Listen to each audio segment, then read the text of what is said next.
If I were a Democrat and I'm not, I'd be like, what could possibly be so wrong with my message that half the country would follow a madman rather than vote for my platform? What would it be like for them to sit down and say, maybe we should rethink a few things? I have tons of pressure on me to be a certain type of pastor in the South, especially. Most of my life, I've voted with the Republican Party and pretty much consider myself a Republican, but I'll be casting my vote for Kamala Harris this election.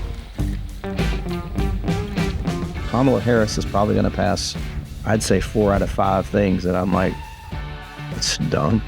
I'm probably going to disagree with her on policy on a lot of stuff, but I don't think she's a bad person. And so that I think Trump is actually a really bad person. I like Kamala. Actually, she's grown on me.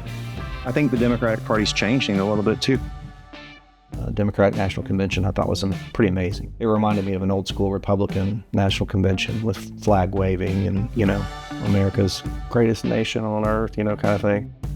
You go to the Republican National Convention and it's like, this nation's falling apart. If you don't vote for me, you won't have a country anymore, They have such a negative view of the country.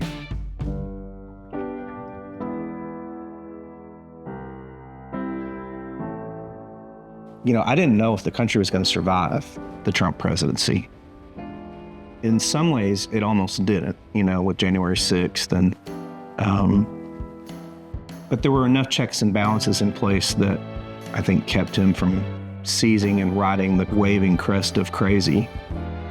And if anything, that kind of gave me hope. It feels like the end of the world, but it's not the end of the world, right? The other side of the aisle, oh, well, if she's elected president, you're not going to have a country anymore. Trump said that himself. And these folks are in these 2 different camps, but they're basically saying the same thing. If you're not on my team, then the nation has no future, Pluralism to me is not getting wrapped up in us versus them. That's just dumb. It doesn't get anything done. So I named my playlist Sia's Ass Kicking Festival.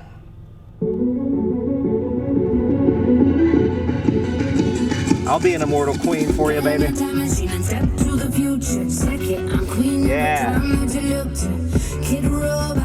Perfection is an illusion. You're never going to get everything that you want in this society. In a democracy, you can't. If everybody got everything they wanted, we wouldn't be a democracy. God, look at all these people voting. So you just say to yourself, as a citizen of this wonderful country, in order for there to be a more perfect union, tomorrow is going to be more perfect than today, and I have a responsibility as a citizen to make that happen. That's my take on it.